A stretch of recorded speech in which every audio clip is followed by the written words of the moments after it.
안녕하세요, 시청자 여러분. 오늘은 야곱이 가나안으로 돌아가며 겪은 놀라운 사건들에 대해 이야기해 보겠습니다. 형 에서와의 극적인 화해, 하나님의 축복, 그리고 세겜에서 벌어진 비극적인 사건까지. 야곱의 여정은 긴장과 감동, 그리고 아픔으로 가득 차 있었습니다. 지금부터 그 이야기를 하나씩 풀어가 보겠습니다. 먼저 야곱은 오랜 타향 생활을 마치고 고향 가나안으로 향합니다. 가나안 땅에 도착하자마자 그는 하나님의 천사들을 만나게 됩니다.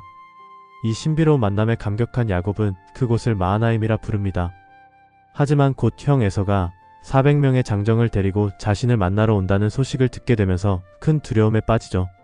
형 에서는 과거 야곱이 장자의 권리를 빼앗은 일로 분노했었기에 이번 만남이 적대적일지 아니면 화해의 자리가 될지 알 수 없는 상황이었습니다. 두려운 야곱은 혹시나 있을 위기에 대비해 자신의 가축을 두 떼로 나누고 하나님께 간절히 기도합니다.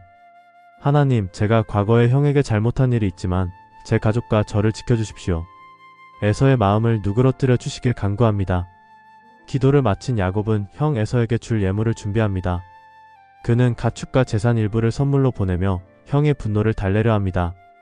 이후 가족과 가축들을 모두 야복강 건너편으로 보내고 자신은 홀로 남아 생각에 잠깁니다. 그런데 그날 밤 갑자기 한 사람이 나타나 야곱과 씨름을 하기 시작합니다. 밤새 이어진 씨름에서 야곱은 그가 보통 사람이 아니라는 것을 깨닫습니다. 그는 하나님의 천사였습니다. 야곱은 그를 붙잡으며 말합니다. 당신이 저를 축복하지 않으면 보내드리지 않겠습니다. 천사는 야곱의 허벅지 관절을 치며 그의 이름을 바꿔줍니다. 내 이름은 이제 야곱이 아니라 이스라엘이다. 하나님과 겨루어 이긴 자라는 뜻이다. 야곱은 이 사건 이후 그곳을 브니엘이라 부르며 이렇게 고백합니다. 내가 하나님의 얼굴을 보았으나 죽지 않았다. 다음날 아침 야곱은 드디어 형 에서를 만납니다. 그는 가족들을 세 줄로 나눕니다. 여종과 아이들을 앞세우고 레아와 그 자녀들은 중간에, 라헬과 요셉은 맨 뒤에 둔 뒤 자신은 가장 앞에서 형을 맞으러 나아갑니다. 야곱은 형을 향해 7번 땅에 엎드려 절하며 진심으로 형을 맞이합니다. 그러나 예상과 달리 에서는 야곱에게 달려와 그를 끌어안고 목을 어긋맞추며 눈물을 흘립니다. 두 형제는 이렇게 극적으로 화해합니다. 야곱은 준비한 예물을 형에게 건네며 말합니다. 형님의 얼굴을 보니 하나님의 얼굴을 보는 것 같습니다. 형제는 그동안 쌓였던 오해와 분노를 뒤로하고 서로를 받아들이게 됩니다. 야곱은 이후 숫곳에 머물다가 세겜 근처로 이동해 장막을 치고 살아갑니다. 그는 그곳에 제단을 쌓고 엘엘로에 이스라엘 하나님, 이스라엘의 하나님이라 이름 붙이며 하나님께 감사를 드립니다. 하지만 베델로 가지 않고 세겜에 머무른 것이 큰 문제를 낳게 됩니다.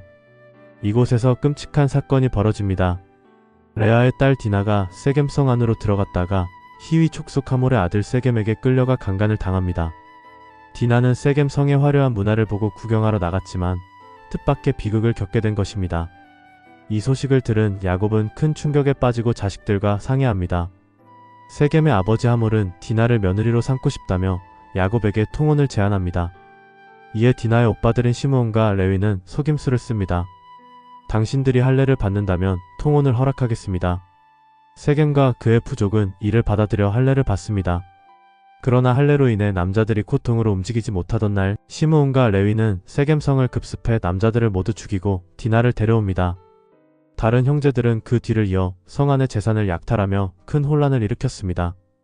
이 끔찍한 사건으로 인해 야곱은 큰 위기감을 느끼게 됩니다. 그는 주변 족속들이 자신과 가족에게 보복할 것을 두려워하며 고민에 빠집니다. 결국 야곱은 하나님의 명령에 따라 세겜을 떠나 베델로 이동할 준비를 합니다.